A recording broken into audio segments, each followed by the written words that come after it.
The courtroom fell silent. Cameras snapped once, twice, and finally ceased altogether as the judge arrived. All of the people within the courtroom stood up, yet none of them dared to utter a word. The room was so charged that it might have shattered from the force of its own gravity. Even the reporters, accustomed to pandemonium, seemed to know that this was not the same. The air was thick with the weight of years of secrets, betrayals, and unspoken truth that were finally about to boil over. Kody Brown hunched over at the defendant's table, shoulders rigid, jaw clenched. That once confident smile, the one that fans had witnessed 1,000 times on Sister Wives, was nowhere to be found. In its place was a face that looked like it bore the weight of each decision, each lie, and each broken promise that had led him here. This wasn't a family sit-down in front of television cameras. This was a courtroom, and for the first time in his life, Kody wasn't calling the shots. The lights in the courtroom were harsh and unrelenting.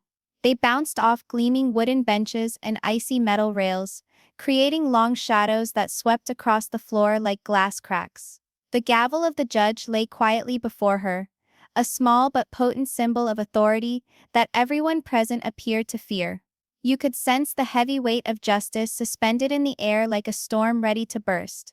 Journalists sat poised with their pens, some already whispering speculations. Is the Brown family dynasty going to collapse now? One whispered to themselves. Others shook their heads in anticipation for the melodrama to play out. After all, Kody Brown's story wasn't merely about a family, it was about fame, religion, and the cost of having your life on television. Kody's eyes scanned the room, and for an instant, he met Janelle's. She was on the other side, calm but impassive. It was a glance that would have melted him, reminded him of their history, the laughter, the years of constructing homes and raising kids together. Now that tie was broken. Between them lay a chasm of distrust, betrayal, and money. Always the money. Behind Janelle stood Christine, her back straight, her face resolute. She had endured enough heartache to last an eternity. She had once dreamed with Kody, had once believed in the vision of one grand, joined family living by faith and love. But those visions were now arguments, jealousy, and finally freedom. She wasn't here to weep anymore. She was here for justice. Even Mary, who had become distant so long ago, sat quietly in the back row, all but invisible. Her eyes spoke more eloquently than her mouth did not need to. This was inevitable. The judge finally sat down. The creak of the wooden chair on the floor resounded in the room. Everyone sat down simultaneously, the papers and the clothing being the only sound to disrupt the stillness. The clerk started reading the case file out loud, his voice sounding in the chamber. Case number 8742B, Janelle Brown and Christine Brown versus Kody Brown. Each syllable struck like a hammer. Kody's name, which had been greeted with joy by millions of viewers, now had the bite of accusation. The terms financial misconduct and misuse of family funds rolled out brutally, and Kody's face stiffened. He crossed his arms, as if drawing a shield around himself. His lawyer whispered something in his ear, but Kody didn't react. His gaze was locked on the judge, who was already leafing through the evidence file. The air in the room thickened with each passing moment. It was not a war about the law. It was warfare of emotion. For decades the Browns had taught the world about unity, love, and shared faith. Now, however, the truth would come out under oath. The judge glanced up. "Mr. Brown," she stated firmly, "you comprehend the charges against you?" "Yes, Your Honor," he answered, voice steady but low. "Then let's proceed." Those 3 words, simple, short, final, cut through the air like a knife. Janelle's lawyer stood up first. A tall woman in a navy blue suit, she was sharp but even in her tone. "Your Honor," she said, "this isn't about television or fame. It's about trust. It's about a man who vowed his family unity and fairness, but constructed an empire for his own gain only." The words hung suspended in the air, thick with meaning. Kody didn't blink, but his hands curled into fists beneath the table. He could sense the eyes of the whole room on him. The judge, the lawyers, his family, and the hundreds of fans who would soon read every headline. Cameras did not get inside, But everyone was sure once the verdict was in, the tale would burst. The reality TV building man was now living a reality nobody could write. Outside the courthouse, hundreds of fans and journalists stood behind barricades. They waved signs, some supporting, others calling for justice. The world that once loved Kody Brown was now watching, waiting, judging. Within the proceedings started. Bank statements, financial documents, screenshots, and text messages were shown. Each number explained something. Each signature a decision. The lawyers explained. The witnesses prepared. But the only noise really ringing in that courtroom was the silent downfall of a man's reputation. For a moment, as the testimony was being read aloud, Kody leaned back in his chair and closed his eyes. Perhaps he was recalling the beginning. A Utah drought, the giggles of his wives and children, the cameras documenting what had seemed a simple, lovely dream. He had thought they'd shared that dream, at least initially. So had they all. But secrets-based dreams tend to fall apart. When he opened his eyes once more, he saw his children sitting silently in the gallery. Some turned away. Others stared at him with a mix of emotions. Love, disappointment, confusion. To them this was not merely about money. It was about seeing their father lose the pedestal they had all grown up believing in. The judge's voice brought him back to reality. "Order in the court," she said sternly. A few of the papers had slipped from the table. A person coughed, and the echo was abnormally loud. Then silence took over again, engulfing the room. It was not a silence brought about by fear. It was brought about by realization. Everyone in that room was aware that they were witnessing the demise of something. The end of the illusion of control. The end of the family they'd watched on TV. And the end of Kody Brown, as the man who always managed to talk his way out of things. His words would not be able to save him this time. The truth would ring out. Minutes ticked by, but seemed like hours. Even the judge appeared to feel the seriousness of what was transpiring. Her face was impassive, professional, but her eyes conveyed an understated understanding. This was not merely a case of law. This was a reckoning. And then, just as the court was to recess for lunch, she added a final sentence that gave every spine in the room a chill. "When fame meets truth, only one survives." The gavel came down once. It was a sound final one which echoed off the marble walls like thunder. While everyone rose, Kody sat for another moment, his fingers interlocked tightly. He did not glance at Janelle or Christine. He simply gazed at the vacant space before him, the space where his empire, marriages, and reputation had once occupied. And as the crowd slowly started to shift, the reporters hushed and the lawyers packing up their notebooks, one reality became starkly apparent. This wasn't the end of the hearing. It was the start of the end of Kody Brown. The allegations struck like a thunderbolt that sundered the family's world in two. For years there had been murmurs in the corners of the Brown home. Little suspicions, unanswered questions, and uneasy silences concerning money. But no one had ever been brave enough to confront Kody outright. He was, after all, the patriarch, the man who professed to lead his family under God, under faith, under his vision. Everything changed though, when Janelle discovered the missing statements. It had begun innocently. She'd been going over books, ordinary, mundane accounting. But as she turned the pages, something was off. There were withdrawals she didn't know anything about. Accounts belonging to people she'd never met.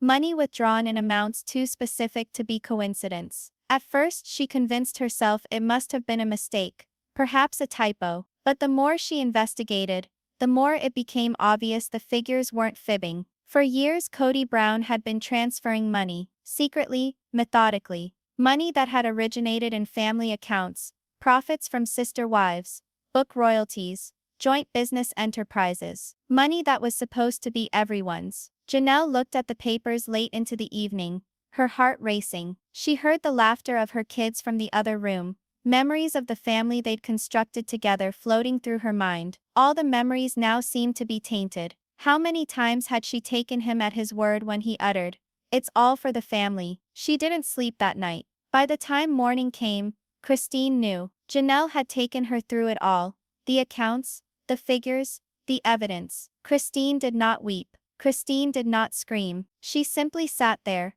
without a word, her face cold and remote. She had already left the marriage by then, but now she realized that leaving had spared her a fate worse than emotional misery.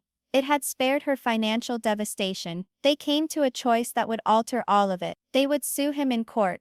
The news hit like a rock when it broke out. Shockwaves ran through their close-knit community. The Browns had always been marketing themselves as unconventional but together. A modern-day success story of plural marriage thriving in a world full of skeptics. But now that reputation was unraveling in plain sight. Rumors flew fast and furious. Fans were guessing on the forums. Tabloids featured headings in bright red letters. Sister wives scandal. Kody accused of secret fortune. Janelle and Christine unite against Kody Brown. The world that used to watch them for entertainment was now watching them for blood. Within the family, sides were being taken. Some of the children couldn't believe it. Others quietly admitted they'd suspected something all these years. Dad always had more control over the money than he admitted, one of them said in a statement afterwards. He'd make us feel guilty for asking questions. Mary, who had been emotionally removed for years, remained quiet.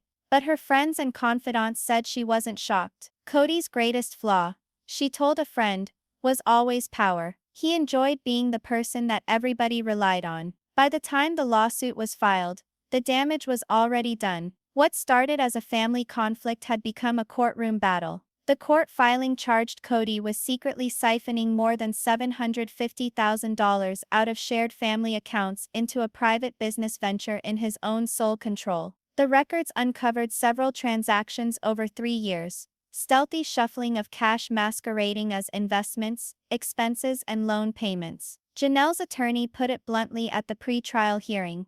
This wasn't about confusion, this was about deception. For Kody, the revelation came like a tidal wave. His public persona, already tenuous after his marriages fell apart, was now in jeopardy. Fans who once loved his charm now reviled him. Social media was merciless. Comment sections were overflowing with outrage, betrayal, and incredulity. After all the things those women did for him, this is how he pays them back, one comment exclaimed. He always played the victim. Now the truth's out. Another said. In private, Kody attempted to manage the spin. He did brief interviews, suggesting the allegations were inflated, his family being manipulated by external forces. But the more he said, the worse it sounded. His words ringed as insincere, combative. The self-assured, calm patriarch of sister wives was nowhere in sight. In his place was a man fighting to maintain a reputation that was already oozing through his grasp. At the same time, Janelle and Christine's determination was firming up.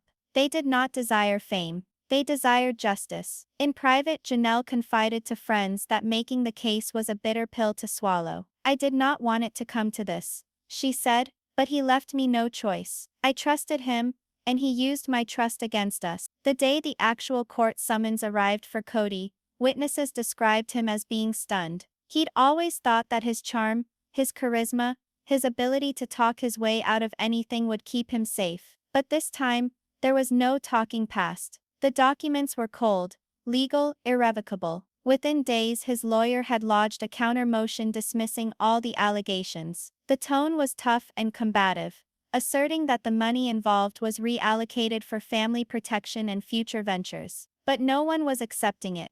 Not the fans, not the media, and not the women who had shared those years with him. As the date for court loomed, things became tense. Family members no longer communicated with one another. Phone calls were ignored. Even the crew from Sister Wives avoided it, not wanting to get into the fray. Media correspondents camped on Kody's Flagstaff, Arizona, property. Helicopters would circle over it from time to time, taking sweeping shots of the previously glamorous family mansion now engulfed by legal drama. Neighbors said Kody no longer ventured outside the house. Outside, he was still attempting to keep up the veneer of being in control, driving his truck to town, sporting sunglasses, pretending that the cameras didn't faze him. But behind the closed doors, according to sources, he was coming apart. The lawsuits, the legal bills, the constant press attention, it was all too much even for Kody Brown. The clincher came later, when the court instructed that the private financial records be unsealed.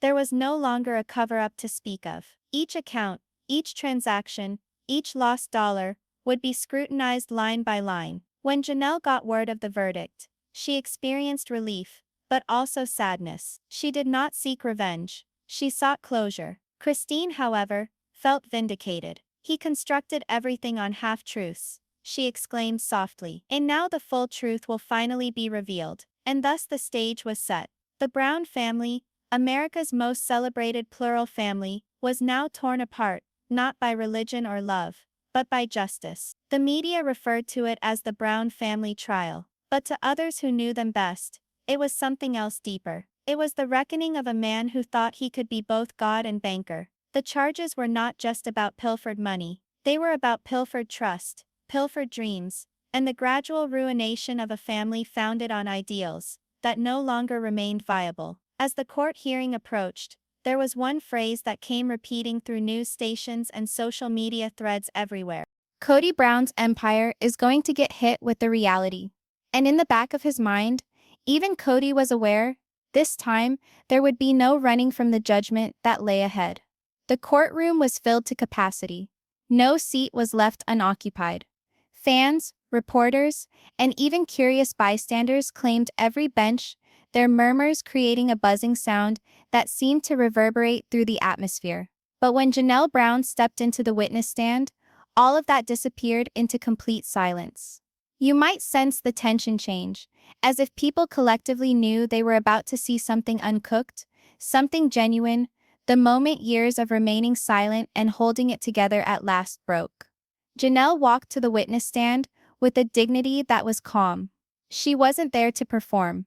She wasn't there to exact revenge. She was there to speak the truth she had carried on her back for far too long. Her gaze did not seek out Kody. She didn't need to. The air between them said what words could not. She was sworn in by the clerk. "Do you swear to tell the truth? The whole truth, and nothing but the truth?" "I do," she replied softly, her voice calm though her hands did not stop shaking as she put them on the stand. The lawyer drew near. Papers in her hand. "Mrs. Brown," she said, "can you tell the court when you first realized something was amiss?" Janelle drew a breath. Deep. Trembling. "It began with the bills," she said. "They were not getting paid on time. Kody explained to me it was just delays in the show's financing. But I began seeing things. Withdrawals I had not authorized. Funds missing from our joint account." Her voice trembled a little, but she went on. "I thought perhaps I'd gotten it wrong at first. We'd had so much spending with all the houses, the children, the shooting, it's easy to get confused. But when I dug deeper, the figures didn't lie." She took a moment, looking down at the folder that sat in front of her. In it were the statements, black and white evidence of what she was stating. The lawyer nodded. "And when you complained to Mr. Brown about these inconsistencies, how did he react?" A small, bitter smile pulled at her lips. "He said, I didn't know business. That everything he was doing was for the future of the family. He made me feel little, as if I were questioning his authority. And for a time I believed him." The crowd was mesmerized. The lights of the courtroom shone off the tears welling in her eyes. "Did you trust him?" the attorney asked softly. Janelle stared straight ahead. "With everything. He was my husband, my partner, the father of my children. I thought he was keeping us safe. But what he was really doing was keeping himself safe." Gasps spread across the courtroom. Reporters were scribbling frantically. Even the judge glanced up from her notebook. The lawyer handed Janelle a thick folder. "Can you recognize these?" "Yes," Janelle replied, scanning the pages. "These are the bank transfers I discovered. Each and every one of them was deposited out of our joint account into an individual business account in Kody's name." "And were you able to access this account?" "No," Janelle replied firmly. "Not once. I didn't even know it was there until I went through the records." The lawyer edged a little closer. "How did you feel about that, Mrs. Brown?" The question hung in the air. Janelle's lips tightened. Her eyes shone as she finally spoke it. "It broke me. I constructed my life on trust. On family. I trusted him. And I trusted us. I gave up everything to make this work. But when I found out what he'd done, I felt like my whole world had been a lie." A murmur swept through the courtroom in a wave. "Christine," seated behind the table, dabbed away a tear. Mary gazed down at her hands. Even Kody, who had maintained his poker face so far, looked visibly shaken, his jaw clenched, his eyes tightening as if struggling to suppress a torrent of emotions. Guilt, anger, fear, perhaps all three. The lawyer persisted softly. Did you speak to him again after discovering this evidence? Yes, Janelle replied. I told him I needed answers. I told him I wanted to see every account, every statement, and he said I was being dramatic. That I didn't know how real men's manage family finances. The acid in her tone was indistinguishable. Recall standing in our kitchen? She went on, now shaking. I had told him that marriage is meant to be founded on trust. And he had turned to me and said, "You put too much trust in me." The courtroom was dead silent. Even the scratching of pens ceased. The lawyer paused for a moment to allow that one to penetrate before he continued. Mrs. Brown, what prompted you to bring this to court finally? Janelle stared up, directly into the judge's eyes. Because I knew that silence served the wrong individuals. That if I was silent, he'd continue to do it. He'd continue to exploit the individuals who cared for him most. I needed to take a stand, not only for myself, but for my kids. And for all the women who trusted him. Applause had erupted for a moment in the rear of the courtroom before the judge abruptly called for order.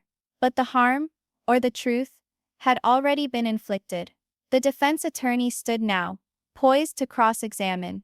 Mrs. Brown, he started smoothly.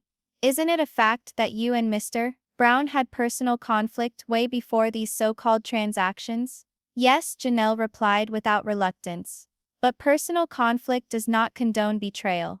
The attorney smirked.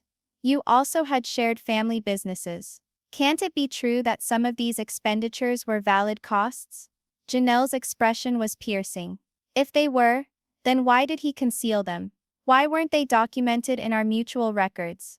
The defense attorney paused. The audience could sense the change.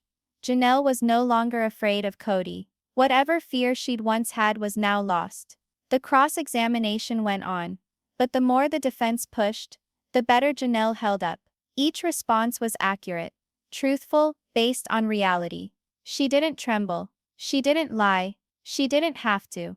The truth was self-explanatory. It wasn't until almost an hour of grilling that the judge finally declared a recess. When Janelle left the stand, she did not glance in Kody's direction, but he did glance in hers. There was a flash of something, perhaps regret, perhaps shock, as she walked past him. She had been the quiet one, the practical one, the peacemaker for so long. Today she was something else entirely. She was the reality he no longer could contain. Reporters sprinted down the hallway, launching updates. Janelle Brown breaks down in court. Kody's whoppers revealed. Wife testifies in shattering fashion. Within, the judge paused momentarily before naming the next witness. The gavel rang out once more, firm and measured. But the emotional toll in the courtroom was impossible to deny. For the family sitting behind Janelle, that moment felt like a crack in a long frozen wall. Years of fear, manipulation and silence had finally begun to melt away.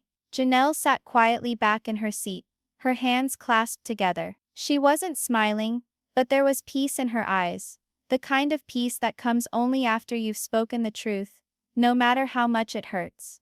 And although the trial was by no means over, everyone in that courtroom, from the judge to the reporters, had a sense that something had irretrievably changed. Kody Brown, once the inviolate patriarch of a polygamous dynasty, had just been publicly confronted by the one human being who understood his world better than anyone else.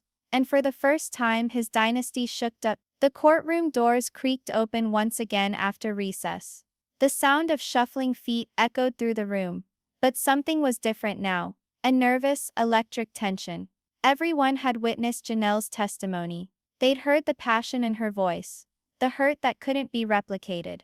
It was now Kody's time on the stand, and no one present had any idea what would happen. He stood up slowly, adjusting his tie. His movements were thoughtful, his face painstakingly crafted. The cameras outside couldn't film him here, but he still walked as if they could. For nearly half his life, Kody Brown had existed under the gaze, always playing the part, always persuading. But this wasn't TLC, this was Arizona State Court, and good looks wouldn't get him out of it. He sat down on the witness stand, his hands grasping the edge of the wood. He looked across the room at some of his children seated in the back of the courtroom. A few looked at him, most did not. The silence that followed was oppressive. The defense attorney stood, all confidence. "Mr. Brown," he started, "you've heard the charges. Do you have a response?" Kody nodded, his throat clearing. "I do." His voice was soothing, practiced. "I love my family. All the things I've done, all the decisions I've made, were to protect them, to give them a future. I know how it appears on the outside, but I didn't steal anything that wasn't mine." He stopped, allowing the words to sink in. The money in question wasn't stolen. It was reinvested, managed. "I managed the finances because I had the experience and the sense of responsibility to do so. My wives, they trusted me with that." The lawyer nodded in approval. "So you're saying the transactions were legitimate?" "Absolutely," Kody declared authoritatively. "People forget. I was managing multiple households. We had dozens of financial commitments, mortgages, school bills, tax liabilities. Each penny I transferred had a reason." He sounded persuasive. Too persuasive. The same kind of tone that had once captivated viewers and impressed producers. But behind the assurance was an edge, a defensiveness that undermined the composed exterior. The defense persisted. "And these private accounts, the ones your ex-wives say you kept hidden, can you tell me about those?" Kody inched forward, his fingers gesturing as he talked. "Yes. Those accounts weren't secret. They were business. We were creating an investment portfolio. For the show. For our upcoming projects. I didn't hide it. I just didn't dump on everyone details they wouldn't get." The courtroom buzzed. That single sentence, information they wouldn't comprehend, hung in midair like smoke. It was precisely the type of condescension that had driven his family away to begin with. The judge raised an eyebrow, but remained silent. Christine, sitting behind the plaintiff's table, lowered her head and shook it. She knew this voice. Smooth, assertive, self-superior. The voice of a man who always assumed he was right. The defense attorney continued questioning softly. "Mr. Brown, how have these allegations impacted your family?" Kody sighed, his shoulders falling as if the world rested upon them. "It's ruined us," he whispered. "I spent decades constructing a life of faith, of togetherness. Now, through misunderstandings and resentment, everything has crumbled. I didn't think my family would turn on me like this." He allowed his voice to break slightly, but not too much, just so he sounded human. A few of those in the gallery were sympathetic, but others were not so blind. Janelle didn't stir. Her expression was impassive. Once the defense had finished, it was cross-examination time, and that's when things got ugly. The attorney for the plaintiff rose slowly, pushing her glasses up onto the bridge of her nose. Her voice was polite but cutting. "Mr. Brown," she said, "you told us you transferred funds to secure your family's future." "That is correct. Yes," Kody replied. "So I can ask you then, why the account you opened was under a business name with only you as the owner?" Kody paused. "That was simplicity for legal reasons. Easier to manage." The lawyer nodded slowly, taking a step closer. "Fascinating. And did you ever tell your wives about this business arrangement?" "I didn't have to," he answered in a flash. "They trusted me." "Ah," she said, narrowing her eyes slightly. "So they trusted you. But you didn't trust them enough to give them access." The courtroom fell silent. Even Kody flinched, thrown off. "That is not what I said," he snapped. The attorney leaned forward. "Then explain it to the court. If this was a family business, why did you run it under a name and tax number they didn't even know about?" Kody fidgeted in his seat. "It was temporary." 3 years is a long temporary, she snapped, holding up a document. Exhibit 14. Bank statements proving regular transfers over 36 months to that temporary account. Funds amounting to over $750,000. The paper slapped down onto the evidence table. The room was filled with gasps. Kody's lawyer attempted to interrupt, but the judge held up a hand. Let him answer. Kody's jaw creaked. It wasn't stolen, he gritted out. I was handling it. The attorney's voice became cold. Handling it for whom, Mr. Brown? Your family? Or you? His anger escalated. For us, for all of us, I was trying to stabilize things while everyone else was destroying it. His outburst rang out. The judge cautioned, Mr. Brown, compose yourself. He let out a breath, clenching and unclenching his fists. You don't know, he growled. They wanted to be independent, but independence is expensive. I was the one who was trying to keep everything together. The lawyer moved closer. And your solution to keeping the family together was to steal their money and stash it away. That's not what I did. The words spilled out louder than he intended. Reporters wrote faster. Cameras outside snapped as messages flooded social media. The formerly serene patriarch was fraying. Live in real time. The lawyer's voice fell low. Mr. Brown, isn't it true that you invested some of these monies into personal assets and a business venture held solely in your name? Kody's silence was answer enough. His gaze darted towards his attorney, who looked away. The attorney continued. Mr. Brown? He spoke at last, his tone softer now. Those were investments for strategy. So yes? The attorney asked. Kody hesitated once more. Yes, but they would have helped the family in the end. The judge wrote something on a piece of paper. The atmosphere was stifling. Janelle regarded him then, for the first time on the witness stand. And there was no longer any anger in her face, only a profound spent sorrow. It wasn't the face of a woman who wanted to prevail. It was the face of a woman who had already lost it all. The cross-examination raged on for another half an hour, each question stripping away another layer of the man who had once been invincible. Each response came out less convinced, each guard weaker. When the attorney finally finished, Kody leaned slightly forward in his seat, the conviction lost from his tone. The judge called for recess again. As individuals started to leave, the murmurs began immediately. He cracked, said one reporter.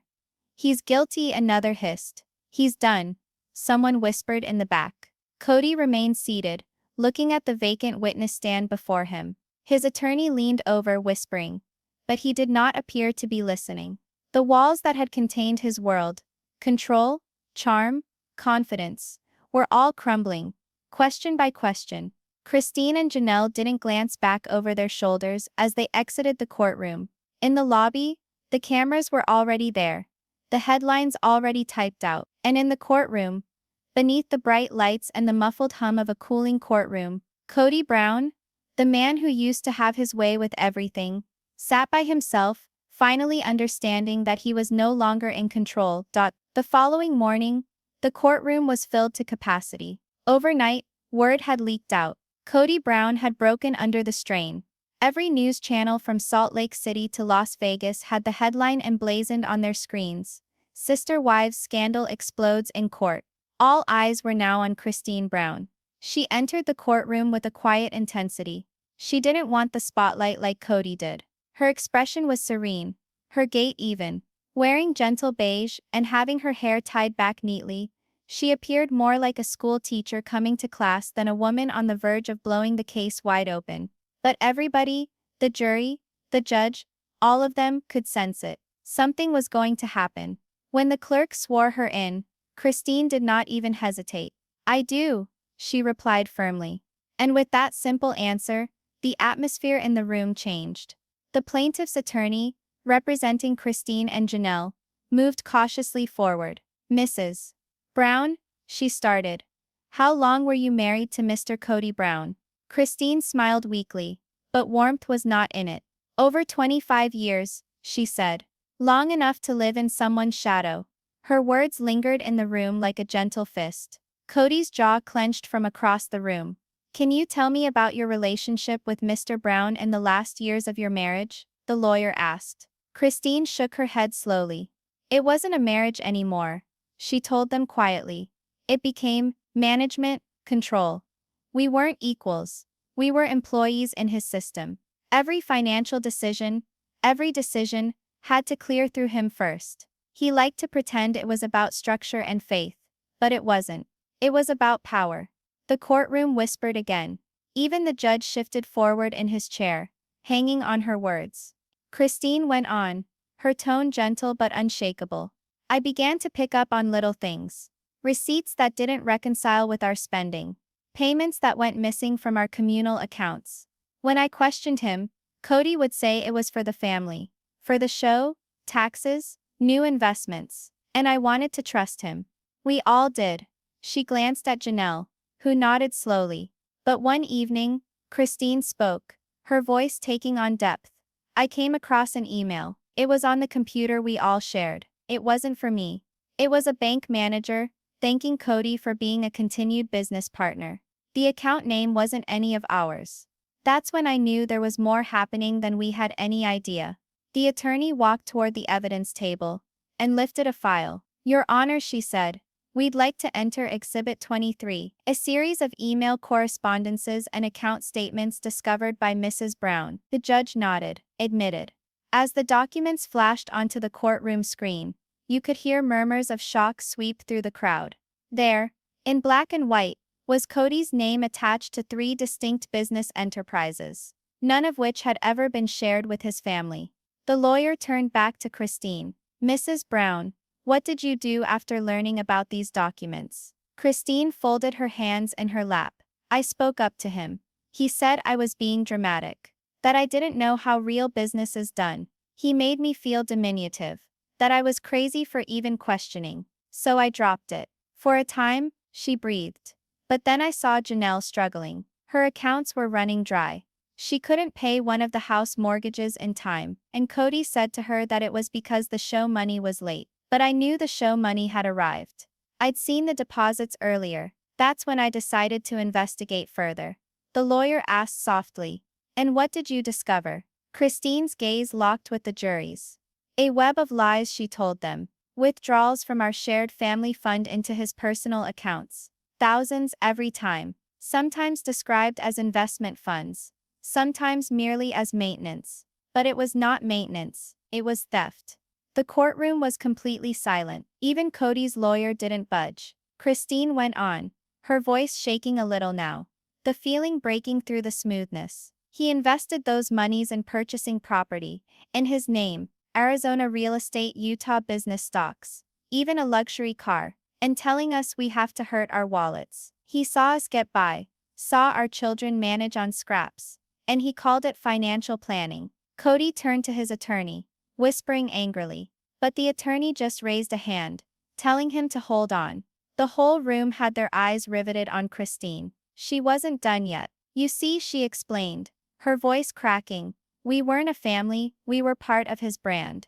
All the tears, all the arguments, all the time on TV made him money. But when it came to splitting it up, suddenly it was his. He commodified love and made a business out of faith. The lawyer allowed the silence to hang. Then she said, Mrs. Brown, are you indicating that Mr. Brown knowingly withheld financial information from you and your co-wives? Christine didn't flinch. Yes, she replied forcefully. He constructed an empire on our shoulders, and then attempted to tell us we should be thankful for it. Slamming his hand onto the defense table, Kody yelled, That's not true. The judge quickly rapped the gavel.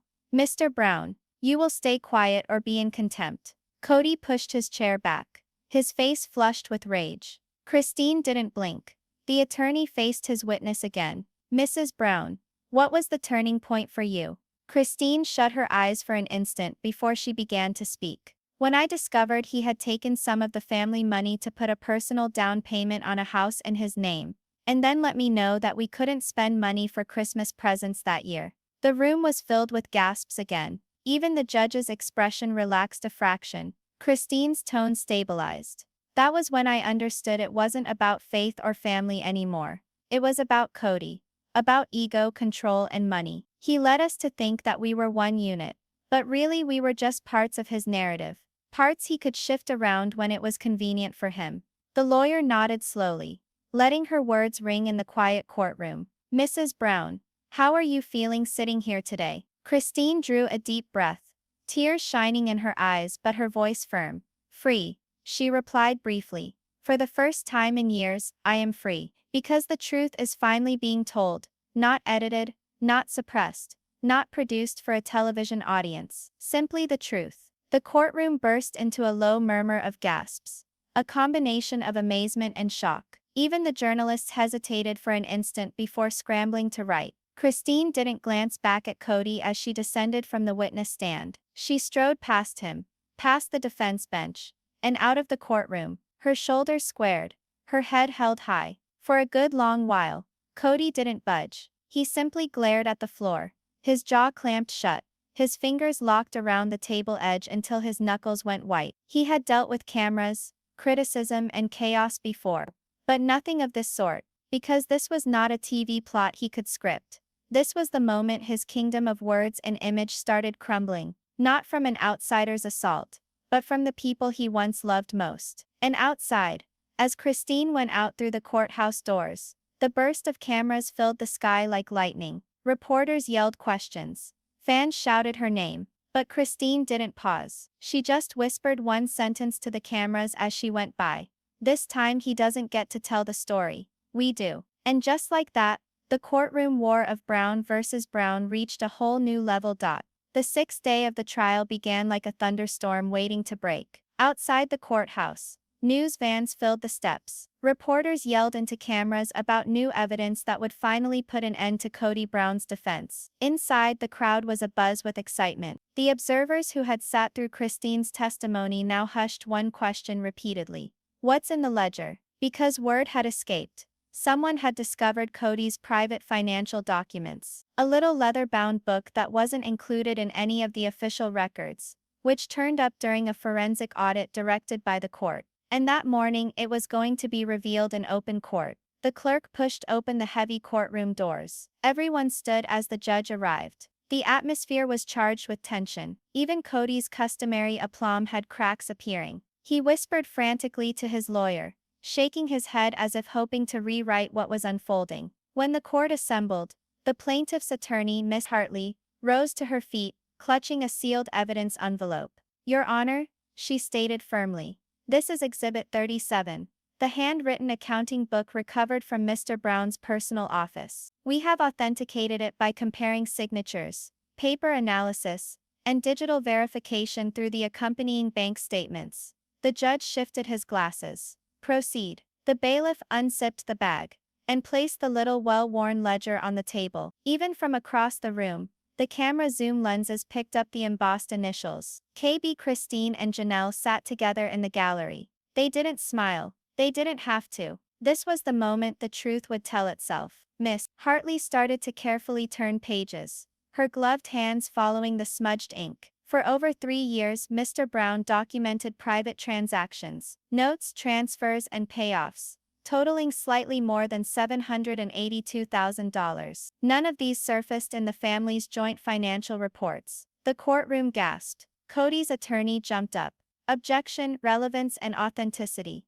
Overruled." The judge answered almost immediately. "Go on." Miss Hartley waved a page before the jury. "Every entry has a date, an amount, and a brief description, all written by Mr. Brown. Here, for example," she went to a specific line, "April 14th, $25,000, Cedar Land Holdings, private title transfer." A week later, another entry states, "May 2nd, $9,000, vehicle down payment, personal." She fixed Kody with a direct stare. "Mr. Brown, care to explain these?" Kody leaned in, his jaw clenching. "Those weren't secret," he told her. "They were business expenditures. Notes for my own accounting. I've always kept books. That isn't a crime." Miss Hartley nodded slowly, her eyes a little too sympathetic. "Keeping books isn't, of course. Concealing them is." She pushed a button, and on the screen of the projector, showed duplicates of checks, receipts, and electronic statements, matched with the same handwriting and dates. These are entries matching transfers from the joint family account ending 7321 into Mr. Brown's private trust, the one he alone controlled. Kody's attorney started to protest again, but the judge held up a hand. "He'll have his opportunity to respond." The gallery hummed more loudly now. You could sense the force of it, the vibration of disbelief, the whispers of recognition. Sister Wives fans had long wondered about Kody's domination of finances. But there it was in black and white. The receipts of betrayal. Miss Hartley faced the stand again, where a forensic accountant sat. "Mr. Harris," she said, "you examined this ledger. What did you discover?" The accountant put on his glasses. "From my examination, the entries equate to transactions of about $782,000 in money transferred from joint family accounts to Mr. Brown's personal trust. I also found 3 discrete payments to businesses in his name, one of which was an LLC registered at a post office box in Flagstaff. None of those were revealed to his wives." "And in your expert opinion," Miss Hartley inquired, "was there an intent to hide these monies?" "Yes," Harris replied adamantly. "The structure, the routing of accounts, and the repeated failure to disclose all point towards intentional concealment." The defense attorney rose. "Mr. Harris, isn't it a fact that business owners sometimes open up separate accounts to operate more efficiently?" "Sure," Harris answered quietly. "But in this instance, the money was withdrawn directly out of family funds designated for household and child support costs. That isn't operating efficiency. That's embezzlement." The crowd gasped aloud again. The judge slammed the gavel once. "Order." Christine's eyes welled up with tears, but she didn't turn away. She'd waited for years to have someone finally say it out loud. Kody sat frozen, eyes jumping between the ledger and the judge. His breathing was labored. The TV persona mask had dissolved into something primal, fear, perhaps shock that his reality was being torn apart so publicly. The cross-examination attempted to regain ground, portraying Kody as swamped and misguided. But it was too late. The figures didn't lie. When Miss Hartley stood up once more, she administered the coup de grace. "Your Honor, with your permission, I'd like to read one final line from the ledger, dated December 23, 2022. She held the book up. It says, quote, "Final withdrawal before they find out." A wave of shock rippled through the room. Someone audibly whispered, "He wrote that." Even the judge looked stunned. "Is that accurate, Mr. Brown?" Kody's lips moved, but no words emerged. He opened his mouth once more, then shut it. The silence was more eloquent than any denial might have been. The judge leaned back in his chair. Noted for the record. Christine gazed down at her hands, a soft tear rolling down her cheek. It wasn't happiness. It was relief. Years of half-truths, the lies had finally seen daylight. Outside, reporters typed furiously. Imthing, the story would dominate every headline by nightfall. The hidden ledger, proof that ends the Brown dynasty. Inside, the judge called for a recess. As everyone began to stand, Kody remained seated, staring at the ledger, as if it might suddenly erase itself. His attorney leaned in and whispered something, but Kody didn't answer. His eyes were glazed, his complexion waxy. It was no longer about the money. The ledger had revealed the secret design of his life. The subtle manipulation, the compulsion for control, the empire constructed on secret foundations. Christine and Janelle stood beside the door. They didn't say anything, but when their eyes locked, something unspoken flowed between them. Not revenge, not triumph, but closure. As they emerged into sunlight, the crowd went wild. Cameras clicked, microphones inundated. But Christine uttered only one sentence. Quiet but firm. "We don't need his story anymore." The truth finally told itself. Inside, the courtroom clerk started clearing the evidence tables. The small leather ledger lay unaccompanied, open to that last incriminating page, the ink glinting from the fluorescent lighting. For years, Kody Brown had dictated his own tale, molding reality to suit himself. Now, his own handwriting had done something that no camera nor critic ever could, revealed the truth. And that truth, stark and undeniable, was going to make all the difference. The courtroom held its breath, the kind of silence that feels real, dense, charged, almost humming on the surface. It was Judgment Day. Following weeks of stunning testimony, mountain ranges of evidence, and sob-filled confessions, everyone knew this was it. The moment the world would finally learn the verdict in Brown versus Brown. Outside, scores of people crowded behind barricades, noses smashed up against chill metal. Journalists lined up shoulder to shoulder, microphones at the ready. Inside, tension was thick enough to shatter. Kody Brown sat at the defense table, folded hands resting on his knees, gazing blankly in front of him. He seemed smaller somehow, not in stature, but in spirit. The self-proclaimed leader of a large brood, once so confident, was now just another man awaiting judgment. His hair was pulled back, suit slightly rumpled, face unreadable. Across the room, Christine and Janelle sat together in silence, serene. They weren't smiling, not victorious, not resentful, just peaceful. This wasn't about victory now, it was about closure. The judge appeared. The report of the gavel hitting wood echoed through the strain. All rise, the bailiff barked. Everyone stood up. The judge's gaze swept over the courtroom. Before he started, "Please be seated." Papers crumpled. Cameras snapped. The judge addressed them slowly, deliberately. "This court has received lengthy testimony and seen extensive evidence in Brown versus Brown. The issue before us was straightforward: whether Mr. Kody Brown knowingly and intentionally expended marital and family property for his own benefit without the knowledge or consent of his wives." He paused. The room held barely a breath. "Over the past several sessions," he continued, "we have seen clear documentation, including financial records, emails, and a private ledger, showing the systematic movement of funds from joint family accounts into personal trusts under Mr. Brown's name." Kody's lawyer shifted uncomfortably. Kody stared down at the table, his hands clenched tight. The judge continued.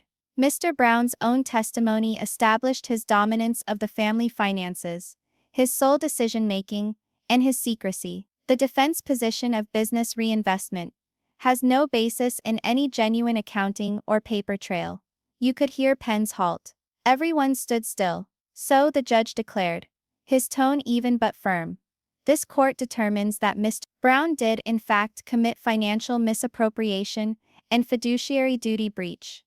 There was a room-wide gasp. Kody's shoulders twitched involuntarily, as if the words had actually hit him. Christine's eyes were closed. Janelle squeezed her hand softly. But the judge continued.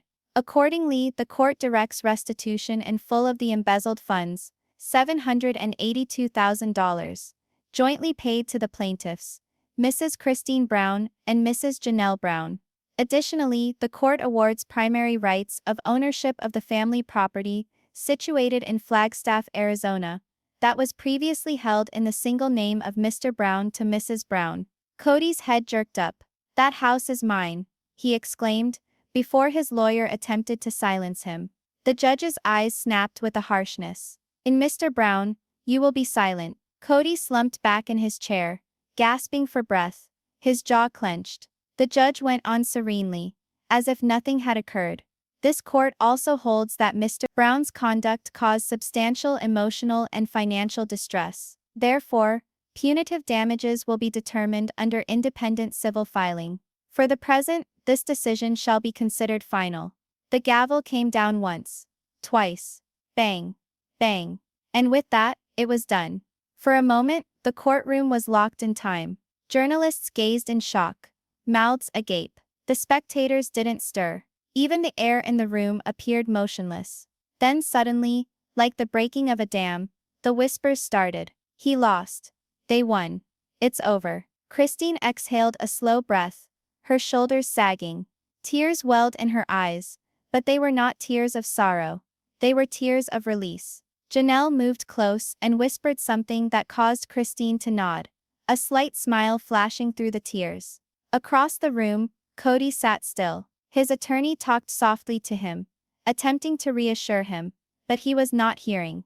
His gaze was fixed upon the judge's bench, upon the spot where his authority had been taken from him. For nearly a decade, Kody Brown had defined himself by domination of his wives, his story, his kingdom. Now, for the first time, it was removed. He glanced towards Christine and Janelle, two women who had stood with him once in a time of faith, in a time of fame, in a time of turmoil. They didn't glance back, and that, above all else, shattered him. The bailiff bellowed for order as the courtroom erupted with sound. Cameras popped, feet scurried towards doors, voices blended in tides of disbelief and vindication. Christine stood. She stood slowly, elegantly. She faced the audience, her face set, though her eyes shone. "It's done," she breathed to Janelle. She and Janelle left together, through the throngs of reporters, through the faces of the people who had once applauded their show, their family, their dream. There was no script this time, no production staff, only reality. Kody remained behind, his attorney stuffed papers into his briefcase without a word, not meeting his eye. When the bailiff came near and asked if he required a minute, Kody nodded mutely. Alone, for what felt like an eternity, he sat there. The courtroom cleared in its surroundings, until all that could be heard was the humming of the cleaning staff. He gazed at the table where the ledger had been, his own reflection looking back at him in the bright surface. He spoke in a hushed tone to no one in particular. I just wanted to hold it together. Even he did not sound entirely sure. However, outside the courthouse steps were pandemonium. Reporters huddled around Christine and Janelle, thrusting microphones forward. Christine, how do you feel about the verdict? One shouted. Christine stared directly at the cameras. Her voice was gentle, steady. It's not revenge, she said. It's about truth. We trusted someone who lost sight of what family means. But now, the truth has liberated us. Cheers broke out in the crowd. Flash bulbs burst like firecrackers. Inside, Kody finally stood up. He exited through the side door, skirting the media, his former famous smile erased. The cameras didn't pursue him this time. They didn't have to. His silence spoke volumes. Later that evening, all of the major networks featured the top headline: Kody Brown found guilty. The empire falls. Courtroom clips went viral on social media. Christine's serene expression, the gavel coming down, Kody's numb silence. Millions saw it, millions commented, but reality was straightforward. The end of an era. The man who had preached oneness had split everything apart. The man who had constructed a family on the pillars of faith had lost all of it to avarice. And as the courthouse lights went out one by one, the world knew that this wasn't the fall of Kody Brown alone. It was the last page of a saga that started as love turned into control and finished in justice. Because at the end of the day, regardless of the strength of the lie, the truth will always get to the light. The world woke up another morning. The sun continued to rise. But for Kody Brown, it never was morning. It was as if the darkest of nights had no end. His name was plastered everywhere. Kody Brown guilty. Sister Wives star loses everything. The truth behind the Brown empire. From TMZ to CNN. From YouTube to TikTok. The narrative had gone viral. Moments of the verdict caught fire overnight. The sound of the gavel hitting. Christine's calm smile. Janelle's tearless crying. # justice. For Christine and Kody Brown. Verdict went viral globally. Yet as the globe watched, Kody remained hidden. Within his Flagstaff house, once a badge of honor, he sat alone amidst silence. The house was cold, empty. Walls that had rung with the laughter of family now seemed to whisper in return each and every poor choice he'd ever made. He activated his phone. Hundreds of missed calls, a couple of old friends, most reporters, and one from Robin. He made himself wait, then picked up. Her voice was trembling. Kody, they're telling us that we can lose the house. What are we going to do? Kody massaged his eyes. It's all lies, he grumbled. The media's manipulating it all. But deep inside, he knew. It wasn't lies. It was the truth he'd been avoiding for years. For the first time, Kody Brown wasn't in charge of anything. No show, no family, no empire. At the same time, hundreds of miles away, Christine awoke to something she had not experienced in years. Peace. The light of the morning came through her kitchen window, golden and soft. She was standing by the counter, a mug of coffee cradled in her hands. Janelle stood there as well, sitting on the other side of the room, scrolling through messages. Seen this? Janelle asked, holding up her phone. Christine wins is trending #1. Christine smiled softly. It's not winning, she said, it's being free. The two women sat quietly for a moment, absorbing it.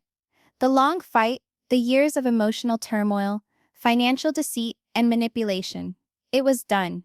They had reclaimed their voices. Outside, a camera crew loitered. Every network coveted an exclusive. From Mary's scene, but Christine and Janelle had come to a decision. No reality show, no special, no spin-off. This was real life now. And for once, it was theirs. The fall of the king, back in Flagstaff, the fall continued. Production firms quietly retreated. TLC executives scheduled emergency meetings. Lawyers advised Kody that his show contracts would probably be canceled after the court's decision. In a matter of days, Sister Wives was formally canceled. The network issued a brief statement. TLC has decided to cease production on Sister Wives after careful consideration. We thank the Brown family for sharing their journey. No fanfare, no going away special. Just the end. When Kody saw the announcement, he stared at the screen for a long time. The show that had made him a household name. Gone. He looked around the living room, now half empty. Robin was pacing, holding bills, crying quietly. "Why are they doing this to us?" she asked. "Why can't they see you're not a bad person?" Kody didn't answer. Because for once, he didn't know what to say. The reality was, the empire that he'd created wasn't stolen from him. He dismantled it himself, brick by brick. Control had been his cornerstone, and once control was lost, everything crumbled. The rebirth of freedom. Weeks later, Christine and Janelle stood outside a tiny building in Utah. Their new family counseling center. It wasn't glamorous, just a humble space with a sign that read, "Brown Family Healing, where truth begins." Inside, they were building something new.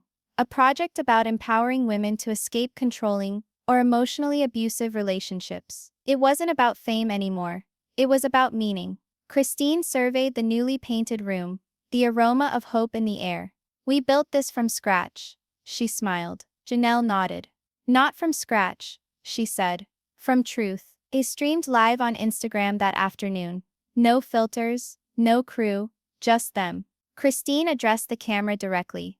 "To all the women watching this, if you feel trapped, if you feel like your voice doesn't matter, hear me, you are not crazy, you are not weak, and you are not alone." The responses rolled in immediately. Hearts, tears, thank yous.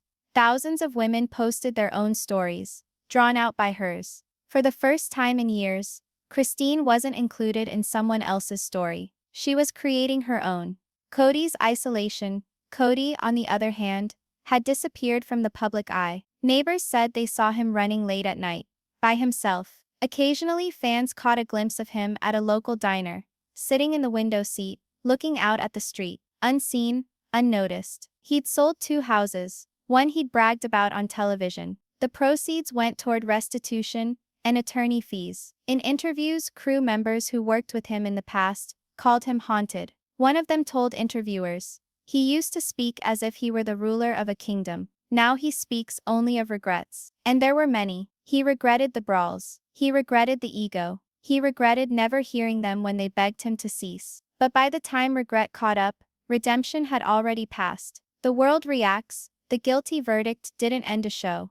It began a movement. Online communities started emerging around Christine's message of healing and freedom. Podcasts, support groups, and YouTube channels all emerged, all inspired by her bravery to share. Memes spread like wildfire across the internet, some ridiculing Kody's ego, others rejoicing at Christine's liberation. But beneath the giggles, something more profound was occurring. Fans started rethinking what they'd witnessed all those years. The gaslighting, the favoritism, the manipulation masquerading as leadership. Individuals began to see that what appeared to be reality TV drama was indeed genuine suffering. And in seeing that, came compassion. Christine and Janelle were no longer TV personalities. They represented reality, resilience, and fortitude. The final moment several months later, Christine stood by a lake in Utah, the same location she had gone years before when she first envisioned escaping. The wind was soft, the water glimmered gold in the sun's fading light. She breathed deeply and said, "It's done." No cameras, no scripts, no judgment, just tranquility. She picked up a pebble and flung it into the water, observing the waves spread, wide and boundless. Behind her, Janelle shouted, "You ready?" Christine turned, smiling. "Yeah, let's go home." As they disappeared into the distance, life's camera, not the television show, pulled out one last time. The lake receded, the sun fell low, and the tale that started with control concluded with freedom. Because sometimes, the greatest triumph isn't revenge, it's peace.